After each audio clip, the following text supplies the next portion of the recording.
Hello, and welcome to another edition of HAL Hacks. I'm Cheyenne Meadows, and I'm the High Ability Learning Specialist at the Nebraska Department of Education. Today, I'm going to be talking about how HAL and CTE are really a natural partnership, and they can work together within the classroom to support HAL students.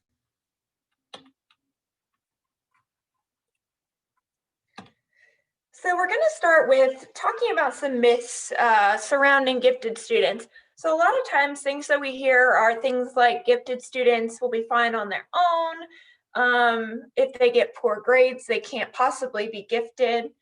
They're well adjusted. They make everyone else in the class smarter by providing a role model. Some other things we hear that they're happy, popular, gifted programs are elitist. So these are really popular myths that we hear about gifted students, and in reality, they're just not true.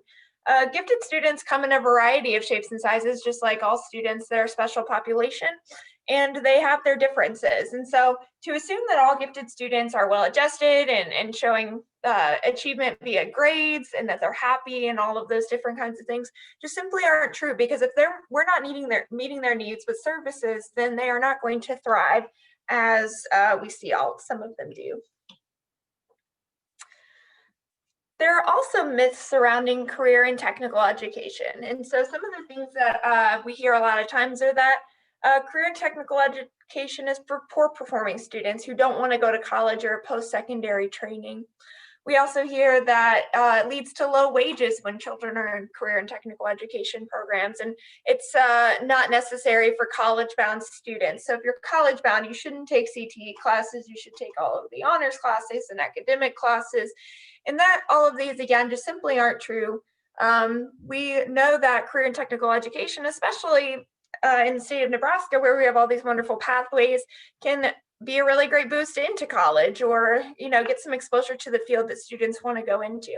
And so we have these differing myths, and on the side of gifted, we see that gifted is too good, and we see on the CTE side that CTE is not good enough. And so in reality, we can really make these work together to serve high ability learners in these career and technical education classes. So how can we support these students in CTE? So I'm going to talk a little bit first about the theory behind it. And so one thing we know about giftedness is that it's domain specific. We have this common misconception that all gifted students are typically book smart and their interests are purely academic. And again, this is just not true. They have a wide variety of interests, and a lot of gifted students will fall in love with things in CTE. So we know that if they have a passion area, they can excel in it. And for example, a student may be really good at algebra and they want to be a mathematician. And so their talent domain is math. And putting them in an advanced ELA class is not going to do them any good, because that's not what they're passionate about and that's not what their talent domain is. Again, it doesn't have to be academic. It can be creative or social, or leadership is another really big one that we see. Some students are just really talented leaders. So some examples of places that students may excel in: some may be really talented with welding or auto mechanic work, or FFA, cosmetology, all those different things. It doesn't have to be just math, science, social studies, ELA. Students' domain can be anything. So this is just a really complicated chart. I'm going to break it down a little bit. But talent development is what we're really going to call this, and it's by Sabatnik, Oshesky, Kubilius, and Worrell. They studied this model, and it's fostering not only academic or domain-specific talents, but how do the psychosocial factors like SEL, motivation, self-efficacy, how do they fit in to give the students the right opportunities at the right time? So as you see, as educators, it's really important for us to give students those opportunities and access. And again, it's a lot about timing. So if you see down at the bottom, it says teaching for falling in love, teaching for technique, and mentoring for personal niche.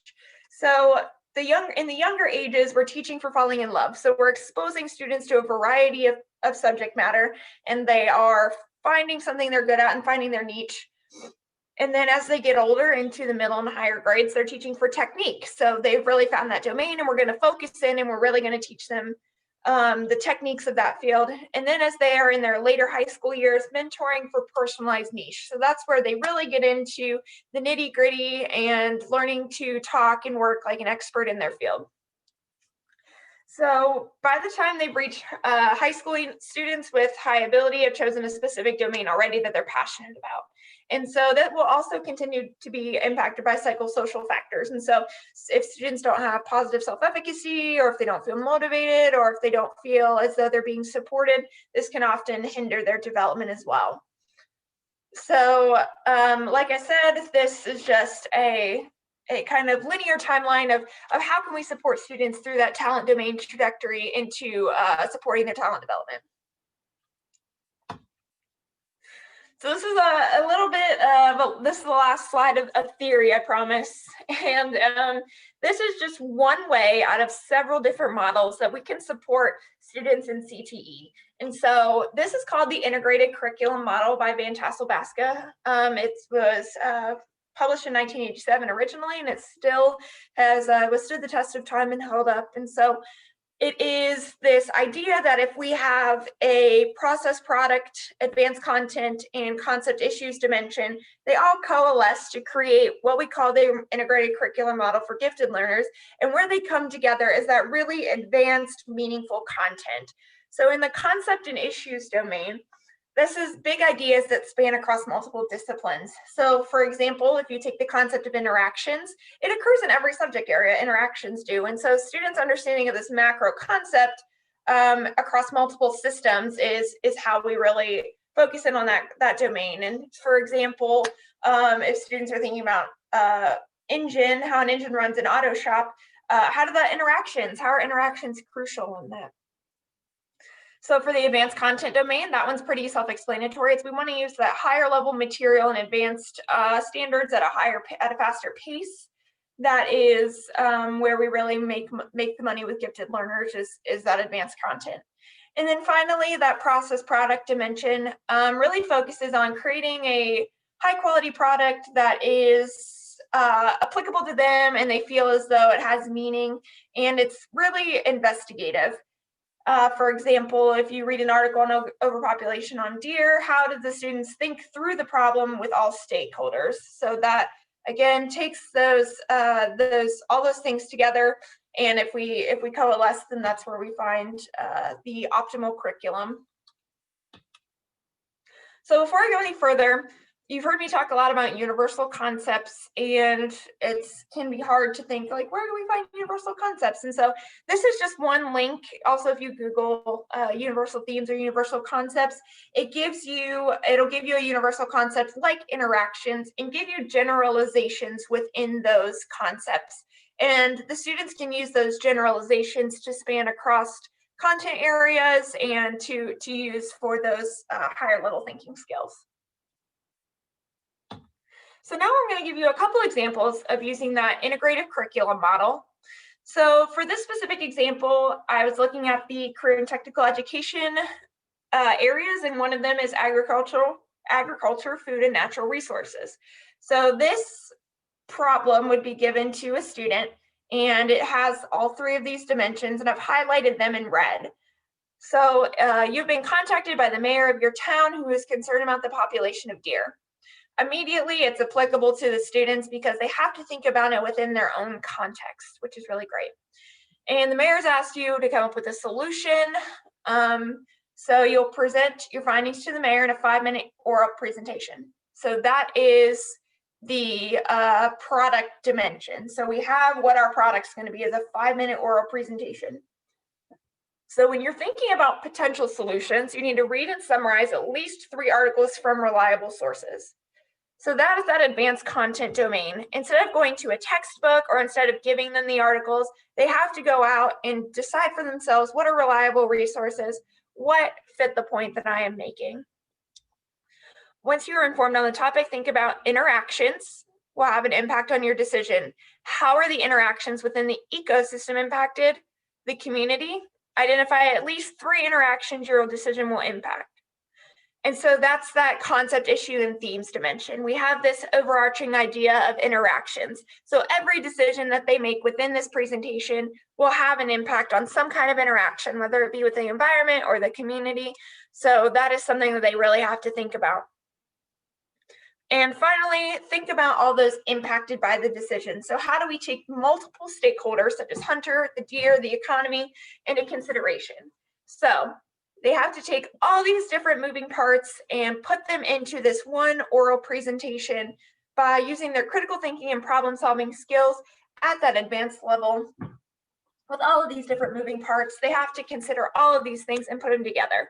And so this is one example of a problem that would be really great for students studying natural resources agriculture. It spans across science, public considerations, economics.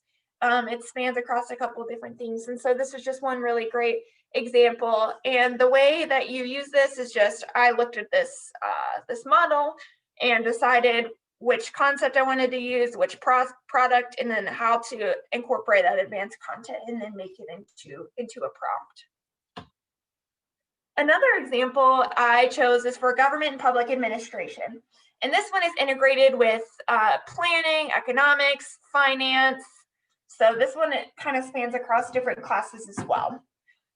So you're on a committee in your town that has been tasked with examining the proposal from a big business to build a large chain store.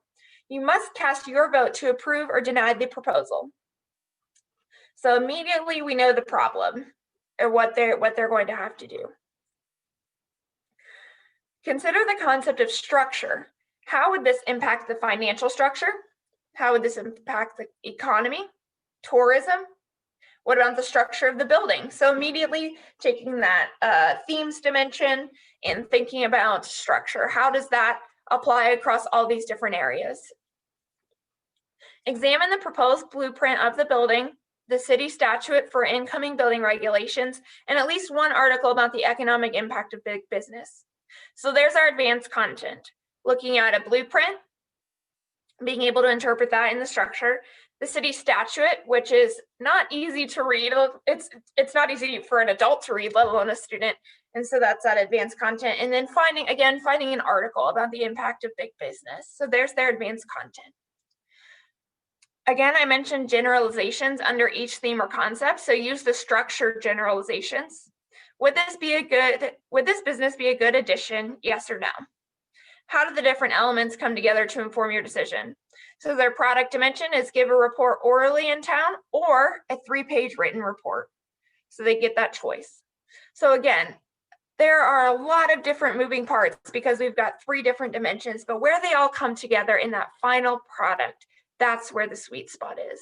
So this may seem like a lot of different things going on, a lot of different moving parts, but being able to manage all of those different high-level thinking skills and pull them into a conclusion is really where we are serving those high-ability learners.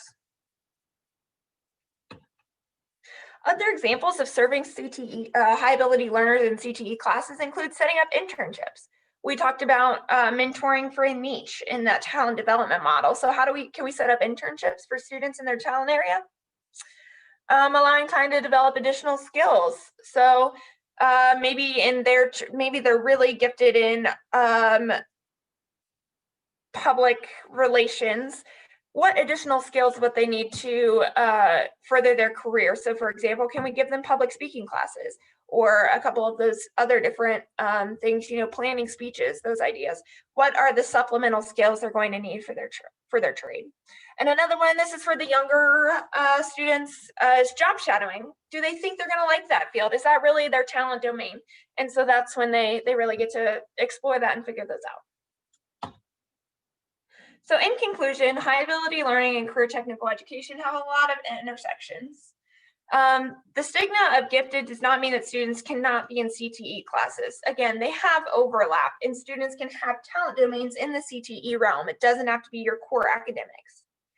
And then gifted students in CTE settings do need additional support. If you have a high ability learner in a CTE setting, they can still become bored or dissonant with their and with what's going on in class if they feel as though they've already accomplished it or they already know what's going on. So it is important to continue to support those additional needs for high ability learners.